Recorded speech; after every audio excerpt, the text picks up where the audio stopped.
नमस्कार दोस्तों। पनौती। पनौती क्या है? पनौती शब्द सुनकर भाजपाइयों के एकदम से होश क्यों उड़ जा रहे हैं? वो एकदम से बिलबिला क्यों पड़ रहे हैं? भाजपाई एकदम से टूट क्यों पड़ रहे हैं? सब मैंने किसी से पूछा कि आखिर ये पनौती शब्द से इतना गुस्सा क्यों है? क्यों भाजपाई इसे अपनी ही मान ले रहे हैं? राहुल गांधी ने तो किसी का नाम नहीं लिया था। राहुल गांधी ने तो जनता के सामने इसका जिक्र किया था, पनौती। और साहब, जनता की तरफ से आवाज आई कि पनौती मोदी। तो साहब, राहुल गांधी ने तो नहीं कहा, राहुल गांधी ने नारे भी नहीं लगाए। तो पनौती शब्द से एकदम से सब बिलबिला उठे और भाजपा के वो नेता ज्यादा बिलबिला उठे जो आजकल साइडलाइन किए गए हैं, जैसे रविशंकर प्रसाद, दूसरे और इसी तरीके से बहुत सारे हैं। और अब सब निकल के आ गए हैं, जैसे बिल से एकदम से निकल के भागते हैं सब, उसी तरह की स्थिति है कि पनौती। अरे साहब, इसका असर क्या हुआ? एकदम से ये इतना ज्यादा ट्रेंड होने लगा कि दुनिया भर में ट्रेंड होने लगा। और इतनी ट्रेंडिंग के बाद में मेरे एक अमेरिका में मित्र हैं, उनका कॉल आया। तो उन्होंने पूछा कि पनौती क्या होता है। मैंने कहा सही बात बताऊं, मुझे भी नहीं पता ये पनौती क्या होता है। हिंदी तो पढ़ी थी, लेकिन हिंदी में पनौती शब्द किस चीज के लिए यूज करते हैं मुझे नहीं पता। बहरहाल, सबने बताया कि ज्योतिष के दृष्टिकोण से पनौती उसे कहते हैं जो भाग्य का बिल्कुल इतना खराब होता है कि वो नाश मार देता है, जहां जाता है नाश मार देता है। तब उन्होंने मुझे बताया एक फिल्म भी बनी है इसको लेकर के। हमने कहा अच्छा अच्छा अच्छा। हमने कहा लेकिन नरेंद्र मोदी तो खुद ही बताते थे कि वो इतने भाग्यशाली है कि वो उन्होंने जिस दिन शपथ ली उसी दिन जो है रेल दुर्घटना हुई थी, गोरखनाथ एक्सप्रेस की दुर्घटना हुई थी, दर्जनों लोग मर गए थे। इसके अलावा भी और बहुत सारी घटनाएं हैं, एक नहीं।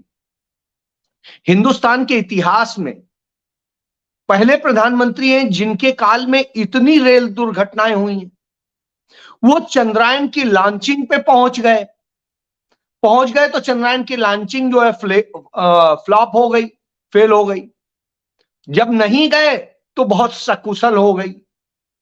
इसी तरीके से तमाम तरह की, चाहे मंगलायन हो, चाहे चंद्रायन हो, चाहे जौन हो, जिनमें भी वो गए वो फेल हो गई। गजब है भाई। तो इसका क्या मतलब है? इसके बाद में किसी एक ने बताया कि साहब, इस तरह की पनौतियां जो हैं वही देश का नाश मार रही हैं। नरेंद्र मोदी ने अर्थव्यवस्था की बात की तो साहब देश की अर्थव्यवस्था चौपट हो गई। उनके भक्त चिल्लाते हैं 5 ट्रिलियन, 3 ट्रिलियन, 4 ट्रिलियन, लेकिन असलियत यह है कि भारत जो 55 लाख करोड़ का कर्जदार था वो 174 लाख करोड़ का कर्जदार हो गया। जो भारत की करेंसी नोटबंदी के पहले 15 लाख करोड़ की थी, वो 31 लाख करोड़ रुपए छाप दी गई, डबल छाप दी। उसके बाद ये हालत हो गई। भारत पे कर्ज भी बढ़ गया, सब कुछ हो गया, रुपए की कीमत भाड़ में चली गई। ये आप समझिए। आपको इसका एक उदाहरण बताते हैं। पंडित जवाहरलाल नेहरू ने जब देश संभाला तो उस वक्त 4 रुपए का $1 होता था। होते होते होते होते सालों साल बढ़ते बढ़ते कितना भी बढ़ा तो साहब 25% नहीं बढ़ा। मतलब 25% की भी वृद्धि नहीं हुई। अटल बिहारी वाजपेयी सत्ता में आए और डॉलर की कीमत सिर्फ अटल बिहारी वाजपेयी के 6 साल के कार्यकाल में 25% से अधिक बढ़ गई। यानी रुपया इतना डाउन चला गया। फिर लगा चलिए कोई बात नहीं, मनमोहन सिंह सरकार ने एक संभाला था, कुछ ये किया था, सब कुछ किया था, बहुत थोड़ी सी स्थितियां थी। जब वो छोड़ के गए, उसके बाद में आज जब वो 83 रुपए से ऊपर का डॉलर है, तब उसका जब परसेंटेज निकालते हैं तो सिर्फ नरेंद्र मोदी के इस 10 साल के शासन में उससे भी ज्यादा बढ़ गया।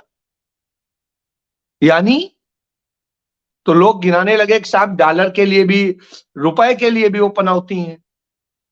हमने कहा अच्छा। फिर उसके बाद में लोगों का खेल के लिए नहीं, खेल के लिए तो ही है, डॉलर के लिए भी हो गए। और जहां नहीं जाते हैं वहां जीत जाते हैं, वहां पे अच्छा हो जाता है। उन्होंने देश को कहा था कि देश का विश्वास, तो साहब देश के विश्वास का पनौती हो गई। आज पूरी दुनिया में अविश्वासी राष्ट्र के रूप में भारत की रैंकिंग हो गई है। वो भी अब छोड़ दीजिए, अब आप कहेंगे कि किसी और चीज की बात कर लीजिए, भारत की विदेश नीति की बात कर लीजिए। दुनिया में डंका बज रहा है, विश्वगुरु बन गए।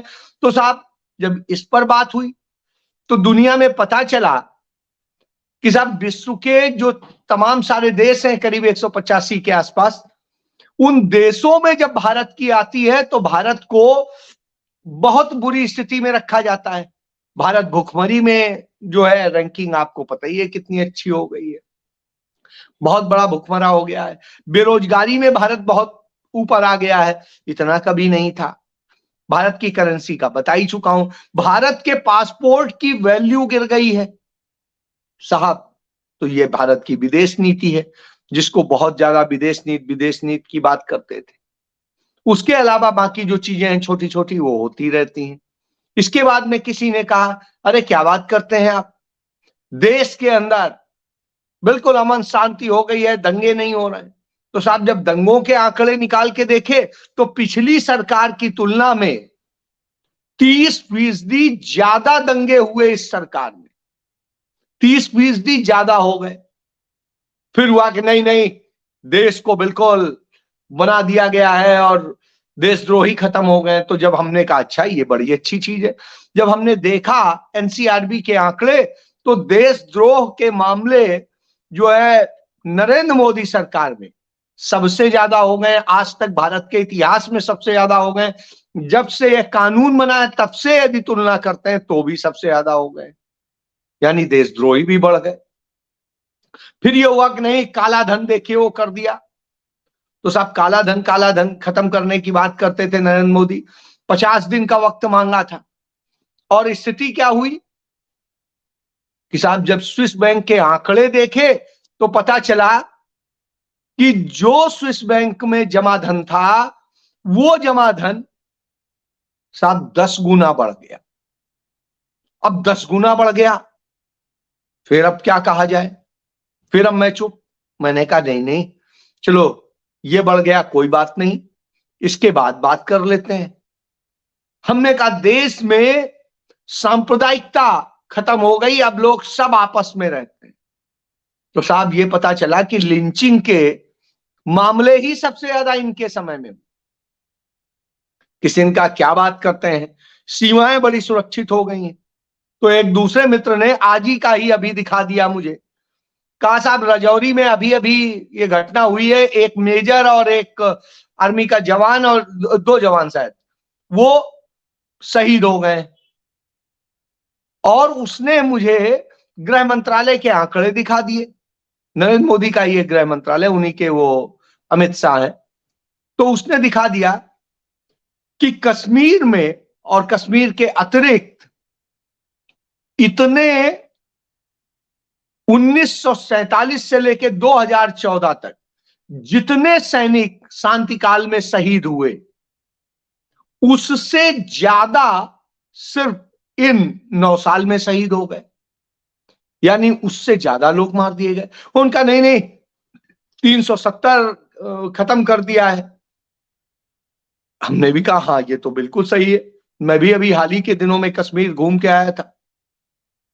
तो मैंने कहा लेकिन वहां पे तो जगह जगह पे फोर्स लगी हुई है, पूरी नाकाबंदी है, जिससे कि आम आदमी स्वतंत्रता से कहीं चल नहीं सकता है। तो पता चला जितनी फोर्सेस वहां लगी हुई थी उससे 10 गुना का खर्चा बढ़ गया है, क्योंकि वहां पर जो आर्म फोर्सेस हैं वो इतनी बढ़ा दी गई हैं। मैंने कहा अच्छा। फिर लोगों ने कहा वो तो कश्मीर के लिए भी पनौती साबित हुए, कश्मीर राज्य होता था, अब वो केंद्र शासित हो गया है। वो भी दो टुकड़े हो गए, टुकड़े टुकड़े गैंग कहते थे, टुकड़े टुकड़े गैंग कर दिया है। हमने कहा यार अब क्या कहें। हमने कहा नहीं, चीन को डरा दिया है, लाल आंखें दिखा दी हैं। तो उन्होंने कहा अच्छा। तो उन्होंने बताया भाई साहब लद्दाख में चले जाइए, और वहां पे चूंकि मैं गया था तो मुझे पता था वहां पर, तो पता चला कि वहां करीब 3,500 वर्ग किलोमीटर की जमीन चाइना ने कब्जा कर ली है, उसका तमाम सारा हिस्सा कर लिया। तो 3,500 वर्ग किलोमीटर की जमीन चाइना के कब्जे में है। और फिर लोगों ने कहा बताइए आप, कभी भी शांति काल में चाइना ने कभी ऐसी घटना हुई हो 20 सैनिक भी तो हमारे मार डाले, पीट पीट के मार डाले। अब मेरे पास कोई जवाब नहीं था। तभी एक दूसरे मित्र बोले कि साहब इसकी बात क्यों करते हैं, आप वहां क्यों नहीं जाते हैं। कहा, मैंने कहा, उन्होंने कहा अरुणाचल प्रदेश। तो साहब अरुणाचल प्रदेश में मेरे एक मित्र जो है चीफ सेक्रेटरी रहे थे, सत्यगोपाल। मैंने उन्हें फोन किया, मैंने कहा भाई साहब ये बताइए क्या क्या स्थिति है। तो सत्यगोपाल बोले कि यार वहां 7 गांव बसा लिए हैं, और वो भी ये नहीं कि कच्चे घर बने हों वो बने हों, पूरे पक्के घर बना लिए हैं। और वो बना लिया है, हम तो ये समझ लीजिए कि चीन का जो भारत का एक बड़ा हिस्सा है जो अरुणाचल का, उसमें हम जा ही नहीं सकते। मैंने कहा अच्छा। मुझे लगा यार ये क्या हो रहा है। तो वो भी हो गया। हमने कहा लेकिन डोकलाम की सड़क, तब तो आप ही चीफ सेक्रेटरी थे, डोकलाम की सड़क वो बनने नहीं दी। उनका जाइए उस पर घूम के आइए, अब सड़क बड़ी अच्छी बन गई, हालांकि आप नहीं जा पाएंगे क्योंकि वो चीन के कब्जे में। मैंने कहा नहीं नहीं। तो उनका नहीं यही है। मैंने कहा अच्छा। मैं फिर, और मैं कहा यार ये अब मेरे पास में नहीं, मैं क्या बताऊं। मैंने नहीं, महंगाई कम हो गई। तो मेरी पत्नी ने ही तुरंत मुझे कहा है कि महंगाई कम हो गई है, अभी आटा लाए तो ये इतने का है, चीनी इतने की है, टमाटर इतने का है, और ये प्याज इतने का है, ये इतने का है। मेरी हालत बिगड़ गई। और उसने कहा ऐसा है, ये जो अब मुझे तुमसे देते हो महीने में, ये डबल कर दो, क्योंकि डबल में भी खर्चा नहीं चलने वाला है। मैं कैसे चला रही हूं मैं जानती हूं। अब मेरी हालत खराब। मैंने कहा तो यार मैं वही करता हूं। तो मैंने अपने बैंक अकाउंट को चेक किया, तो पता चला जो मेरी आमदनी का वो आता था पैसा, वो 4 गुना कम हो गया है। मैं कहा अच्छा। हाँ, क्योंकि मुझे 5 लाख रुपए महीने सैलरी मिलती थी। तो साहब वो नौकरी भी नरेंद्र मोदी ने, तो इस कारण से इधर उधर वो करके जो थोड़ा बहुत और अपने काम करके जो आता है, वो करीब करीब 1 सवा लाख रुपए आता है। तो खर्चा अब उसी से चलाना है। मैंने कहा अच्छा। तो ये, और उसके बाद में जो और चीजें थी अब वो खत्म। हमने कहा यार ये भी है। और फिर उसने मुझे और बता दिया, कहा भी इनकी शादी है, इनके इधर जाना है, यहां जाना है, इसमें भी मुझे पैसे चाहिए, कुछ तो दोगे। तो मैंने कहा आप देना पड़ेगा ही। तो चलिए, तो ये स्थिति है। फिर उसने बोला बिटिया की तबीयत खराब है, उसके लिए दवा ले आना। मैं दवा लेने गया, तो पैरासिटामोल और ये जो बताई थी, चूंकि डॉक्टर ने बेचारे ने इतनी कृपा कर दी कि फ्री में ही उसने बता दी थी, उसने तो पैसे नहीं लिए थे, दोस्त था चूंकि। तो मेडिकल स्टोर वाले ने कहा कि भाई आपको हम रियायत कर दे रहे हैं 10%, लेकिन उसके बावजूद जो है ये इतने का है। मैंने कहा यार क्या बात करते हो, पैरासिटामोल और ये तो इतने की मिलती थी। उसने कहा भाई साहब कहाँ जी रहे हैं, दवाओं के तो ये दाम है। हमने कहा नहीं, मोदी जी तो कहे थे कि दवाएं बड़ी सस्ती हो गई, ये हो गया। उसने कहा तो फिर आप एक काम करिए, मोदी जी से ही ले लीजिए जाके। अब मुझे बड़ी समस्या, अब मैं क्या करूं? मैं आयुष्मान की भी श्रेणी में नहीं आता हूं कि वहां से भी फायदा ले लूं। मैं किसी और में, मैं राजस्थान में भी नहीं रहता हूं कि 100% 25 लाख रुपए तक का इलाज फ्री हो, और मेरे पास मेडिक्लेम का है तो उसमें ओपीडी होती नहीं है। अब मैं फिर परेशानी में आ गया। मैंने कहा चलो कोई नहीं, दो भाई बिटिया तबीयत खराब है तो लेके जानी है, तो यह स्थिति। तो साहब ये पनौती मेरी समझ में आई कि ये पनौती है। तो पनौती इस तरह से हुई है, घर का किराया पहले से जो है 1/4 बढ़ गया है। अब मैं उन्हीं सारी चीजों को कि अब इसे कैसे स्ट्रीमलाइन करूं, ये मेरी समझ में नहीं आ रहा है। तो मैंने कहा, पूछा किसी से कैसे होगा, सबने कहा ऐसा है, ये पनौती ही जाएगी तभी कुछ होएगा, नहीं तो कुछ होने वाला नहीं है। नहीं तो आप ये समझ लो अभी तो इतना ही है, ये भी खत्म हो जाएगा। तो इसलिए इस पनौती से हाथ जोड़ो, यही पनौती है। मैंने भैया हाथ जोड़े, मैंने कहा भगवान बचा लो किसी तरीके से। तो भगवान के पास में हाथ जोड़ने के लिए जब हमने कहा अच्छा चलो उनको प्रार्थना कर लें, थोड़ा सा मान मनवार कर लें, तो मैं लड्डू की दुकान में गया। वहां से मैंने कहा तो लड्डू वाला बोला कि भाई साहब अब 700 रुपए किलो है लड्डू। मैंने कहा यार 700 रुपए? कहता है और क्या, घी इतना महंगा हो गया, ये इतना महंगा हो गया, महंगा हो गया, कहां से देंगे भाई साहब? मैंने कहा ऐसा करो यार, तुम ज्यादा मत दो, तुम 4 लड्डू दे दो, हम 4 भगवान को चढ़ा देते हैं। तो ये आप समझिए। उसके बाद हमने कहा धूप बत्ती ले लें, वो ले लें, क्या कहते हैं, दीपक, जिससे कि उसे जला देंगे, भगवान के आगे प्रार्थना कर लेंगे। वो भी हमने जब पूछा तो साहब मेरे वो भी होश उड़ गए कि धूप बत्ती भी इतनी महंगी हो गई है, और जो दिया जलाया जाता है वो भी, दीप जलाने का वो भी इतना महंगा हो। मैं कहा यार भगवान भी महंगे हो गए। तो बाबा विश्वनाथ में गए थे, तो बाबा विश्वनाथ, तो वहां पर भी पता चला कि अब तो टिकट 300 रुपया का है, तो 300 रुपए में बाबा के भी दर्शन होंगे।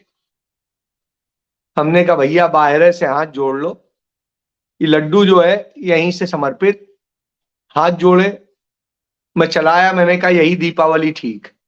तो साहब ये पनौती भगवान मिटाए न मिटाए वो जाने, उनका काम जाने।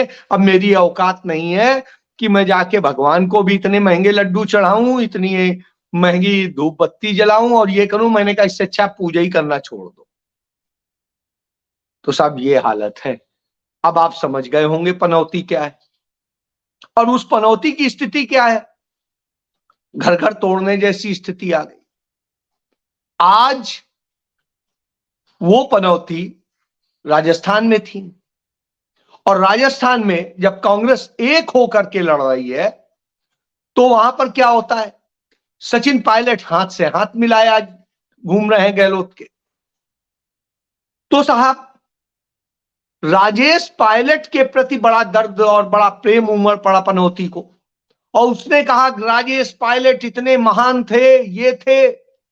और जब राजेश पायलट होते थे तब उनको कोसते थे यही, वहीं पे रैली करके। अब जो है वहां उनका दर्द बयां कर रहे हैं और कह रहे हैं कि उनके बेटे के साथ बड़ा बुरा हुआ। उनका बेटा तो नहीं कह रहा है कि उसके साथ बुरा हुआ, लेकिन पनौती को लग रहा है कि उनके साथ बुरा हुआ। तो साहब इस पनौती से समझ लीजिए। मेरे एक तरह जो मणिपुर में रहते हैं उनसे हमने कहा भैया अब तो ठीक है, अब तो शांत है, अब तो कोई खबर नहीं आ रही है। उन खबर आएगी कहां से, इंटरनेट बंद पड़े हैं, सब कुछ बंद पड़ा हुआ है, कोई संचार साधन नहीं है, खबर आपको कहां से मिलेगी? आपने भी फोन करके नहीं पूछा इतने दिनों से। हमने कहा क्या हुआ, तो उनका अभी 3 दिन पहले ही 3 लोग मरे हैं, उसके अलावा 3 रेप और हो चुके हैं। हमने कहा वो पहले जो हुए थे, कहा उनमें तो कुछ हुआ नहीं, ये और हो रहे हैं, और औसत में रोजाना 1 रेप हो जा रहा है। हमने भैया 6 महीने हो गए, 6 महीने मतलब 150 दिन से अधिक हो गया, 180-90 दिन हो गए, कितने हो गए? तो बोले हाँ। तो कहा उससे ज्यादा 190 से ज्यादा रेप के केस हो चुके हैं। हमने कहा अच्छा? तो उनका हाँ, और मरने का भी औसत उससे है। उनका मरने का औसत भी 2 दिन में 3 आदमी का है, 2 दिन में 3 आदमियों की हत्याएं हो रही हैं। मैंने कहा अच्छा? तो मैंने कहा वो तो कह रहे थे सब शांत हो गया, सब अच्छा हो गया, बड़ा अच्छा। कहे तो साहब हमारे मणिपुर में आया था, बोला था मणिपुर को हम देखेंगे, हम रक्षा करेंगे, और मणिपुर के लिए वो पनौती साबित हुआ। तो ये चंद सारे पनौती के उदाहरण मौजूद है। तो साहब ये पनौती अब किसको कहां ले जाएगी, कहां कहां क्या क्या करेगी, ये देखना होगा। तो अब तो हम हाथ जोड़ रहे हैं भगवान से, भैया बचा लो, हम 1 किलो 1.25 किलो लड्डू चढ़ाएंगे, ठीक है 700 का नहीं 800 का चढ़ाएंगे, बचा लो हमें इस पनौती से। अब आप देखो आप कितने का चढ़ाओगे। भैया चढ़ाए भगवान मानते हैं तो मान लो, फिर हम क्या है 300 नहीं 500 रुपया दर्शन का दे देंगे, क्या करेंगे? अब जब भगवान पैसा लेने लगे अपने दर्शन के, तो फिर और कुछ नहीं कर सकते। तो साहब ये पनौती राज है। अब पनौती राज में तो यही देखना पड़ेगा, बच्चों को पढ़ाना मुश्किल हो गया है, दूसरी चीजें मुश्किल हो गई हैं, यही पनौती राज। क्योंकि राहुल गांधी तो मुफ्त की पढ़ाई की बात करते हैं, अंग्रेजी की पढ़ाई की बात करते हैं, वो भी मुफ्त में। राहुल गांधी तो 500 रुपया का सिलेंडर, 400 रुपया का सिलेंडर दिलाने की बात करते हैं और दिलाते हैं। राहुल गांधी जो है मुफ्त की इलाज दिलाने की बात करते हैं, और किसानों को तमाम रुपया देने की बात करते हैं, और तमाम सारे समर्थन मूल्य देने की बात करते हैं। यहाँ तो स्थिति है सब कुछ देना पड़ रहा है, कुछ हो नहीं मिल रहा है। तो भाई पनौती से बचा लो। अब आपको बचना है तो भैया आप भी 400-500 800 1000 रुपए जितने का लड्डू चढ़ा सकते हो चढ़ा लो, भगवान को मना लो। मैं तो मना रहा हूं, फैसला आपका है। जय हिंद।